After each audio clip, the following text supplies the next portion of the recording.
આણંદના કાસોરમાં સરકારી ગોચર જમીનમાં માપણી દરમિયાન હોબાળો અને બપોર બાદ ડીજીપીસીએસસી માપણી શરૂ કરે જે ટૂંક સમયમાં પૂર્ણ કરાશે। આણંદ તાલુકાના કાસોર ગામની ગ્રામ પંચાયતના શેર તળાવ વિસ્તારની આજુબાજુમાં સરકારી ગૌચર જમીનમાં કેટલાક ખેડૂતો દ્વારા દબાણો કરી દેવામાં આવ્યા હતા,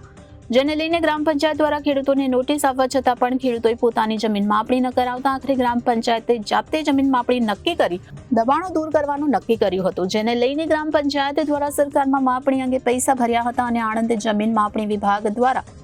તારીખ 21/8/2024 બુધવારના રોજ માપણી માટે દિવસ નક્કી કરવામાં આવ્યો હતો। બુધવારે સવારે 11 કલાકે ગ્રામજનોની મોટી સંખ્યામાં ઉપસ્થિતિમાં શેર તળાવ વિસ્તારમાં સરકારી ગોચર જમીનમાં પ્રારંભમાં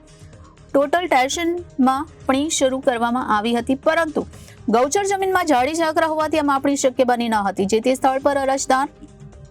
અને પંચાયત માપણી પૂર્ણ કરવા માટે ઉગ્ર રજૂઆત કરવામાં આવતા સર્વેયર સાથે આણંદ જમીન માપણી કચેરી ખાતે હાજર કર્મચારી અનિલભાઈ બ્રહ્મભટ્ટનો સંપર્ક કરી બપોરે બાદ કાસોર ગ્રામ વિકાસ હસ્તકની શેર તળાવ વિસ્તારમાં પોલીસ બંદોબસ્ત સાથે ડીજીપીસીએસ માપણી શરૂ કરવામાં આવી હતી, પરંતુ થોડી માપણી શરૂ કર્યા બાદ વરસાદ શરૂ થતા ડીજીપીએસે માપણી કામગીરીને બંધ રાખવી પડી હતી અને સર્વેયર દ્વારા